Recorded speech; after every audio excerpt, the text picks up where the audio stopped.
माझी तुला एक रिक्वेस्ट आहे. आपल्या लग्नाची पुढची बोलणी होतील ना, तेव्हा या सुमती मावशीला सोबत आणू नकोस. हो बोलले तर पुढची बोलणी होतील ना. अगं असं काय करतेस? तुला काय म्हणायचंय की लग्नानंतर मुलीला स्वातंत्र्य मिळत नाही. मी तुला सगळ्या प्रकारचं स्वातंत्र्य देईन. तुला वाटलं तर जेवण कर, वाटलं तर जेवण करू नकोस. मी उपाशी राहीन, ऑनलाईन मागवेन. तुला वाटलं तर कपडे धुऊ, वाटलं तर कपडे नको धुवूस. तेच कपडे घालून परफ्यूम मारून मी कामावर जाईन. मग तर झालं. तुला जसं वागायचं तसं वाग. मी तुला सगळ्या प्रकारचं वचन देतो. अरे पण अजून बऱ्याच गोष्टी असतात. मग मी तुला बऱ्याच गोष्टींचं वचन देतो. पण प्लीज नाही म्हणू नकोस. अगोदरच खूप उशीर झालाय. आता घड्याळ काय बघतेस? लग्नाला खूप उशीर झालाय. अजून किती काळ थांबायचं? सहन होत नाही आणि सांगता येत नाही अशी अवस्था झाली आहे.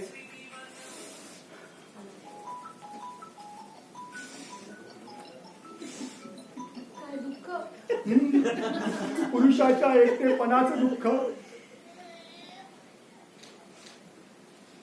पण हे असलं दुःख ना तुझं बाजूला ठेव. मी तर म्हणते लग्न केलं तर वाद हे होणारच आहेत. वाद आणि आपल्यात शक्यच नाही. मग बघ. मग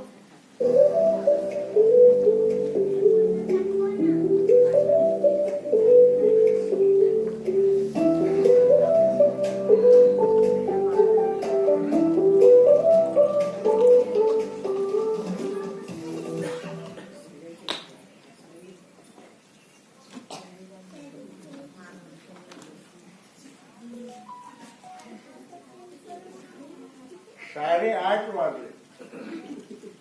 अजून बायकोचा पत्ता नाही. बसली असेल सोसायटीच्या बायकांमध्ये चकाट्या पिटत.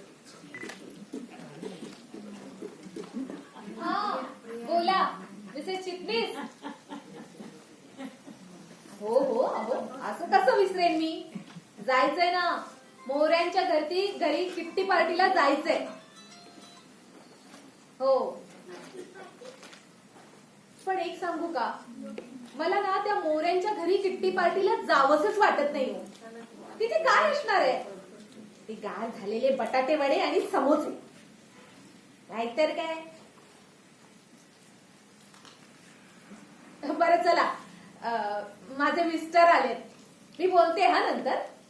हो हो बाय. काय ग 8:30 वाजले आणि तू आत्ता येतस? 8:30 वाजता आलीये. तुझ्यासारखी रात्री 12 वाजता दारू पिऊन नाही आलीये. अगं ऑफिस मध्ये पार्टी असली की कधीतरी साहेबांचा मान ठेवायला घ्यावी लागते. पण मी म्हणते घ्यायचीच कशाला? हा आमच्या बायकांच्या किट्टी पार्टी मध्ये सुद्धा ड्रिंक्स असतं. काही जणी घेतात पण मी एक थेंब सुद्धा घेत नाही. अगं गरज माझी नाही, ऑफिसची. बायको कुठे गेली?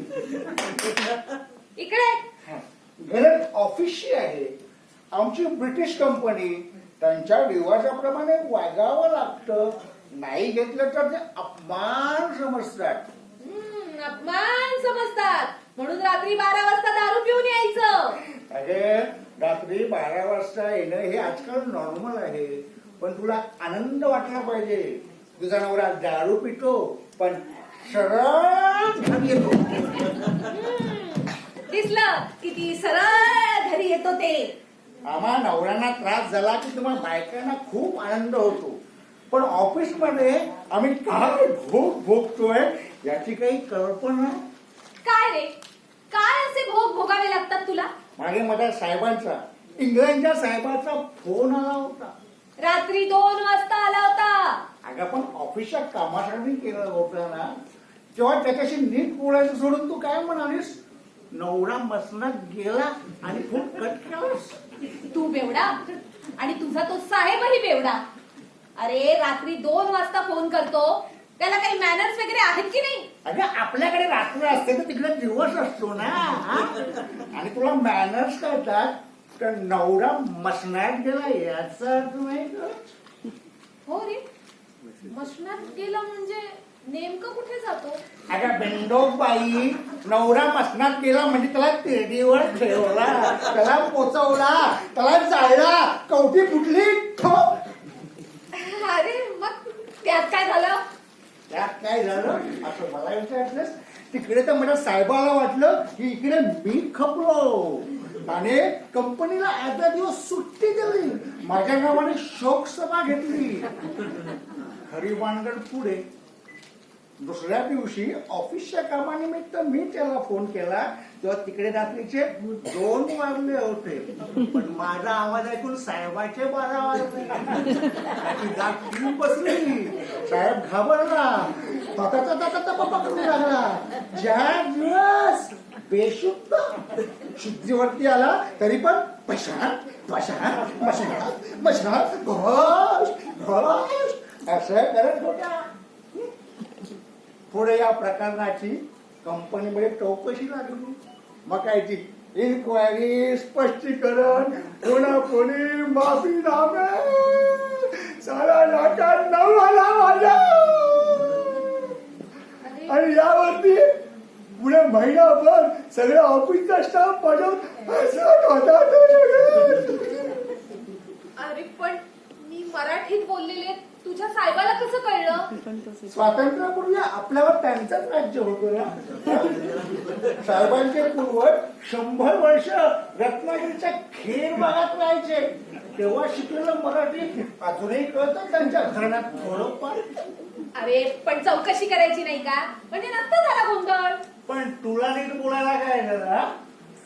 नवऱ्याशी नाही पण निदान नवऱ्याच्या बॉसशी तरी नीट बोलावं एवढी पण अक्कल नाही का तुला? तुझ्या आई बाबांनी तुला काही शिकवलं नाही का? माझ्या आई बाबांना मध्ये आणायची गरज नाही या, सांगून ठेवते.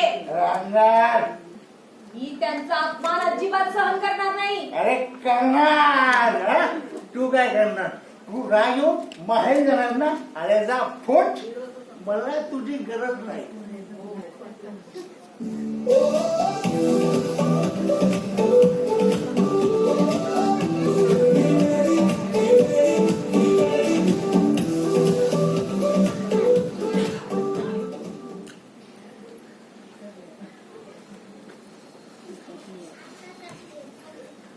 हद्द झाली. वेळ प्रसंगी बायकोची गरज नाही असं बोलायला देखील कमी करत नाही हे नवरे. अगं असं काय करतेस? जसे भांडणाचे प्रसंग येतील तसे प्रेमाचे प्रसंग पण येतील आणि त्या प्रेम प्रसंगात भांडण मिटून जातील. मग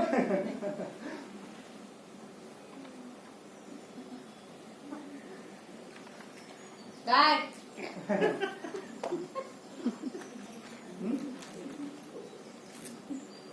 आणि त्यामध्ये एकमेकांची पुढे बोल, एकमेकांची पसंती, एकमेकांचं मत असेल ना? हो हो असेल असेल.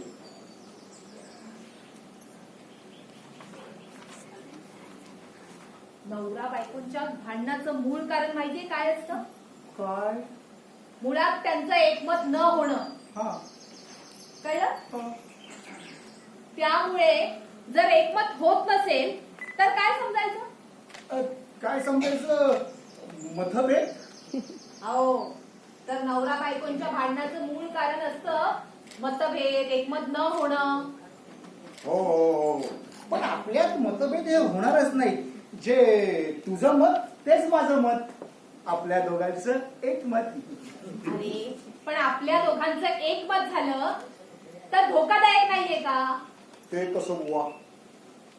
आता बघा, आपल्या दोघांचं सगळ्याच बाबतीत जर एकमत झालं आणि उद्या जर तू दारू प्यायला बसलास तर मी पण तुझ्यासोबत ग्लास घेऊन प्यायला बसणार नाही का? हा, हे तर माझ्या लक्षातच आलं नव्हतं. असं झालं तर किती खर्च वाढेल रे बाबा. काही बाबतीमध्ये नवरा बायकोमध्ये मतभेद हे हवे म्हणजे हवेच, नाहीतर हा वाढीव खर्च परवडणार नाही रे मला. आता तरी पटलं ना? हो, पटलं म्हणजे काय, 100% पटलं. आता तू पटणार असेल तर काही पटून घ्यायला तयार आहे मी. अशी कशी पटेन मी लगेच? अजून बरंच बाकी आहे. आता अजून बरंच काय बाकी आहे. अरे हाय, असं काय करतोस? सगळ्यात महत्वाचा मुद्दा, आर्थिक परिस्थिती. त्याची तू काळजीच करू नकोस. मल्टीनॅशनल कंपनीत कामाला, भरपूर पगार, मुंबईत घर, गावी शेती, अजून काय हवं तुला? भविष्याची तरतूद, मुलांची शिक्षण, त्यांची आजारपण आणि उतार वयाची सोय, या सगळ्याचा विचार केलायस का? म्हणजे काय, त्याची तू काळजीच करू नकोस. लोकमान्य मल्टीपर्पज क्रेडिट सोसायटीमध्ये मी गुंतवणूक केली आहे. त्यांचे रिटर्न फार चांगले आहेत. होईल ग, होईल ग, करू ग, करू ग. असं होईल ग, करू ग, असं माझं बोलून चालणार नाही. हा, अरे उद्या जर समजा नोकरी गेली आणि नको ते खर्च वाढले तर किती वाईट परिस्थिती येईल आपल्यावर. अगं, मोठेपणा आणि बडेजाव मिळवण्याच्या मागे लागलं ना तर वाईट परिस्थिती येऊ शकते. आपण ना आर्थिक नियोजन करू आणि गरज वाटली तरच ठोसमोज करू. मग आपण म्हणजे उगाच मौज मजेसाठी परदेशवारी नाही, मित्रांसोबत दारू पार्टी नाही. नाही. मग महागडे दागिने नाही, पण का? पुन्हा गाडगीळ आहे ना. अरे 1832 पासून पिढ्यान चालत आलंय. मला बाबा खूप आवडतात त्यांचे दागिने. मी घेईन तर पुन्हा गाडगीळ मधूनच दागिने घेईन. बरं बाबा, दागिने घे, पण दर महिन्याला महागड्या साड्या त्या पण नाही. नाही म्हणजे काय? अजिबात नाही. मी बायका दर महिन्याला महागड्या साड्या घेता आणि त्या नवऱ्याची चड्डी सुटायची पाळी येते. बरं, आता नको ते खर्च बंद आणि बचतीवर भर. बरोबर. हंतरून पाहून पाय पसरायचे आणि ते करतानाच आपलं हंतरून हळूहळू का होईना मोठं मोठं करण्याचा प्रयत्न करायचा. आणि ते अंथरूण वाढवण्यासाठी मी तुझ्या खांद्याला खांदा लावून उभी राहीन. शाब्बास ग माझ्या वागिनी. झालं. अजून एका मुद्द्यावरती आपलं एकमत झालं. आता अजून काही? अरे असं कसं आहे ना. आता काय? अरे आयुष्यातला सगळ्यात महत्वाचा टप्पा, म्हातारपण. पण मी काय म्हणतो, या असल्या रोमॅन्टिक वातावरणामध्ये उगाच म्हातारपणावर चर्चा कशाला? अरे कशाला म्हणजे काय, हातपाय चालतायत ना तोपर्यंत ठीक आहे. पुढे काय? पुढे काय? पुढे मुलं मोठी होतील, त्यांची लग्न होतील, मग ते आपल्याला विचारतील का रे? अगं, कदाचित विचारतील, नाही विचारणार, कोणी सांगावं? मग त्यांना त्यांच्या संसारात आपली अडचण वाटू लागेल. त्यांच्या संसारात आपण लुडबुड करतोय का असं वाटू लागेल. मग काय करायचं? अगं, त्यासाठी आपल्याला आपल्या मुलांवर चांगले संस्कार करावे लागतील. ते तर करूच रे, पण भविष्याचा काय भरोसा? अगं, असं झालं ना तर आपण स्वतःहून आपल्या मुलांच्या संसारातून बाजूला व्हायचं. आणि कुठे जायचं? अगं, जाऊ कुठे? ही दुनिया खूप मोठी आहे. पण खरंच कसे असतील ना ते आपले दिवस.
अरे असा अंधारात काय करतोय?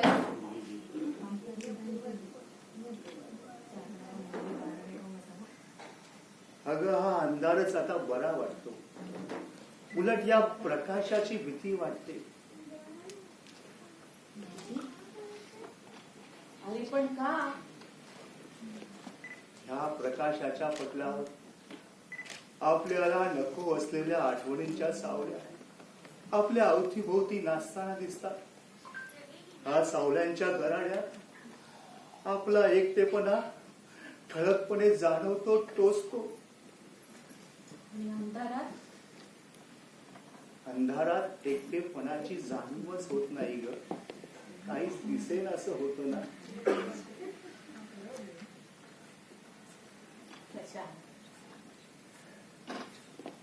अरे असा त्रास का करून घेतोस स्वतःला? आणि तू काय बोलतोयस ना मला काही कळत नाही बघ. ये बस बघू इथे.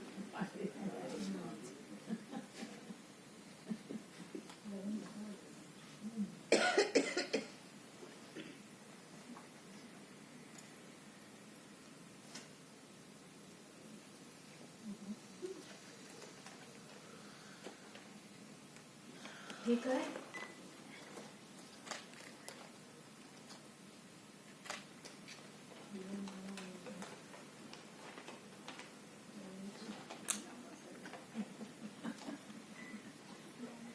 प्रेमपत्र? अगं अगं हे कदम आजोबांचं आहे. हे त्यांना तुला द्यायचं होतं. हे बघते. आता हे काय? बघ मग कळेल तुला.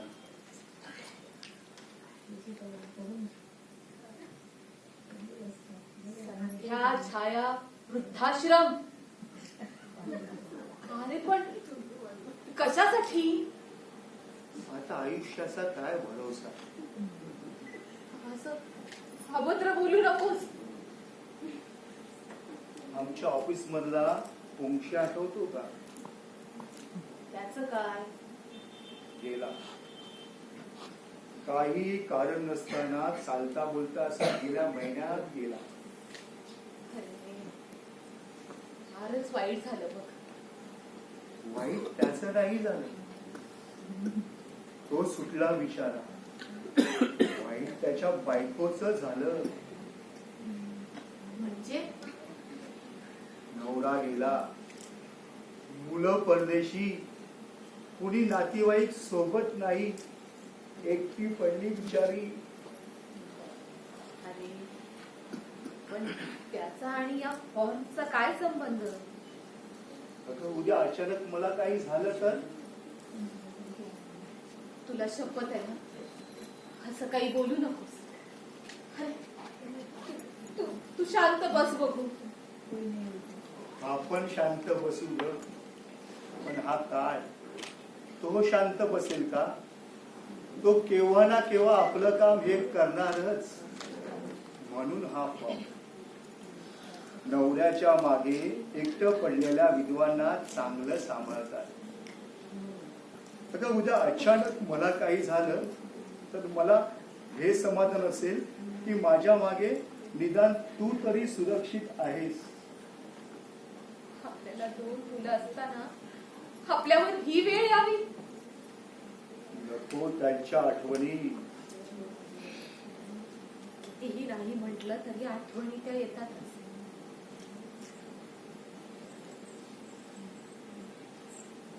पण आपल्या मुलांना आपली एकदाही आठवण येऊ नये का? 20 वर्ष झाली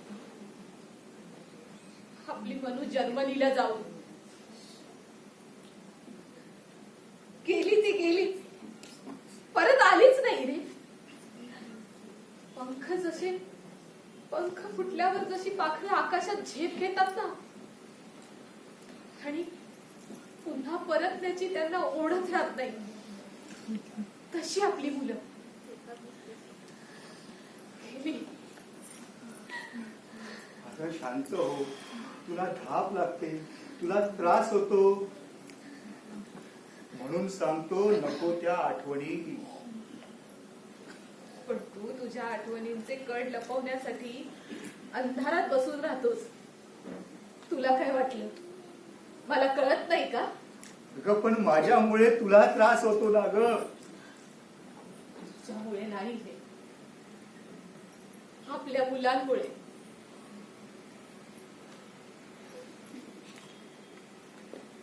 गेल्यापासून आपल्याला एकदाही फोन नाही केला रे. आणि आपल्या आपल्या मुलीने तर 8 वर्षापूर्वी फोन करून सांगितलं, मूल झालं, लग्न केलं. मूल लग्न व्हायच्या आधीच असं संसार ही सुखाचा खरी. पण आपल्या मुलाचं काय? तो अमेरिकेत गेल्यापासून त्याची काही खबर नाही. तुला बोललो नाही, पण त्यानेही लग्न केलं म्हणतात. लग्न केलं? पण कधी? 2 वर्षापूर्वी. 2 वर्षापूर्वी? तू तू मला काही बोलला नाहीस. काय बोलायचं? पण कोण आहे ती? ती नव्हे, तो. तो काही कळेल असं बोल ना. अगं एका पुरुषाशी लग्न केलं तुझ्या लाडक्याने. काय? पुरुषाशी लग्न? हो. अरे देवा. प्रशांत, प्रीती, तुला काय होत आहे? मी डॉक्टरला बोलवतो. प्रीती, तू तू सोबत राहा फक्त. अगं तुझी तब्येत बिघडते, मी डॉक्टरला बोलवतो. नको रे, आता तूच माझा डॉक्टर. अगं असं काय बोलतेस? प्रशांत, तुला तुला प्रश्न पडत होते ना, तुझ्या पाठीमागे माझं काय होणार? त्या सगळ्या गोष्टीतून तुला आता मुक्त करणार आहे. अगं असं काय बोलतेस वेड्यासारखं? वेड्यासारखं नाही रे, अगदी शाण्यासारखं. पण माफ कर मला, मी तुला शेवटपर्यंत साथ देईन असं म्हणाले होते. म्हणजे? पण मला आता नाही जमणार. प्रशांत, प्रीती, प्रीती, प्रीती, प्रीती, प्रीती.